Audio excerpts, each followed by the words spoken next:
안녕하세요. 박서민입니다. 지난번에는요, 이력서의 잘된 점, 잘못된 점을 분석해 보았는데요. 이번 시간에는 나의 이력서를 분석해 보도록 하겠습니다. 네, 오늘의 학습 목표입니다. 나의 이력서가 잘 작성되었는지 스스로 체크하여 강점과 단점을 파악할 수 있습니다. 네, 일단 제가 체크리스트를 설명해 드릴 텐데요. 자신의 이력서가 있다면 이력서를 출력하셔서 본인의 앞에 두고 하나씩 체크해 보시기 바랍니다. 네, 일단 연락처 부분입니다. 이름은요, 이력서 내에서 가장 크게 쓰시면 좋습니다. 제가 지난 차수에 너무 글자 크기가 크면 좋지 않다고 했는데요. 이름만은 예외입니다. 이름은요, 본인을 가장 알릴 수 있는 가장 짧고 가장 중요한 단어이기 때문에요. 18에서 22포인트를 쓰시면 좋고요. 그리고 연락처 정보는요, 10에서 12포인트, 이름보다 조금 더 작게 작성하시면 됩니다. 네, 그리고 주소는요, 제가 지난 2주차 때 말씀드렸죠. 현재 주소를 쓰시는 것이 좋다고요. 내가 만약에 이사를 갈 예정이거나 아니면은 어딘가로 옮길 예정이다. 아니면은 나는 거주지가 여러 군데다 라는 경우에는요, 가장 그 연락을 잘 받을 수 있는 그런 연락처 있죠. 그래서 현재 거주지, 그리고 이사를 할 예정이면 빠른 시일 안에 이사를 할 예정이시면 새로운 주소지를 적으시는 것이 좋습니다. 네, 그리고 이메일은요, 제가 지난 차시에도 말씀드렸듯이 부적절한 아이디는 쓰지 않으시는 것이 좋습니다. 그래서 가벼워 보이는 단어 조합 대신에요, 본인의 이름이 들어가 있는 그러한 이메일을 쓰시는 것이 더욱더 프로페셔널하다고 볼 수 있습니다. 그리고 프로페셔널 개인 웹페이지가 있으면요, 전문적으로 쓰시는 웹페이지가 있으면 그 URL을 적어주셔도 좋습니다. 이메일 주소나 URL에 연결된 자동 하이퍼링크는 제거하시고요. 그 다음에 링크를 그냥 적으시면 좋을 것 같습니다. 네, 그리고 학력란입니다. 이제 연락처가 다 잘 작성이 되었으면 이제 학력란을 같이 살펴보면 되겠는데요. 학교별로 대학명, 학과명, 학교 주소, 학위명, 전공 등을 기재하시는 것이 맞고요. 그리고 평균 학점이 너무 높지 않다. 예를 들어서 3.5 이상이 아니다 라는 경우에는요, 그냥 굳이 성적을 제시하지 않고 학위만 제시하셔도 됩니다. 네, 그러면 이제 경력란으로 한번 살펴보도록 하겠습니다. 경력란은요, 가장 최신 경력부터 작성하셔야 됩니다. 제가 지난번에 2주차 때 말씀드렸죠.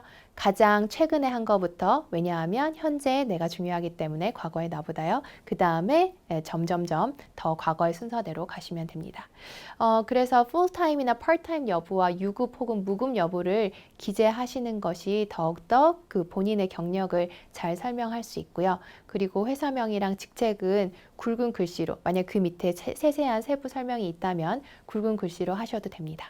그리고 회사 위치는요, 도시랑 국가를 같이 기재해 주시는 것이 좋습니다. 예를 들어서 내가 카이스트에서 일한 적이 있다라고 하면 그냥 카이스트만 적지 마시고요.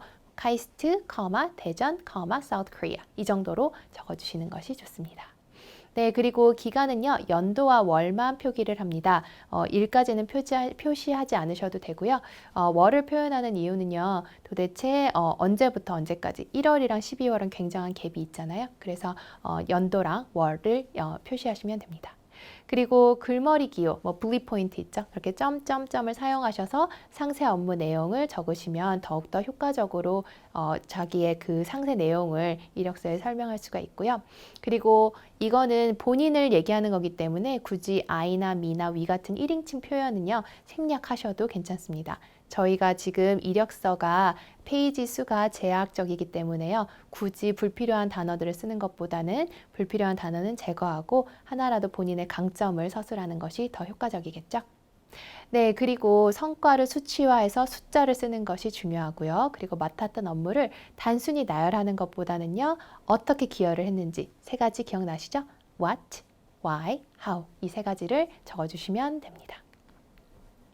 네, 그리고 이 experience 말고도 기타 사항이 있었죠. 본인이 외국어를 잘한다거나 아니면 컴퓨터에 뛰어난 능력이 있다거나 이러한 것들을 서술하실 때는요.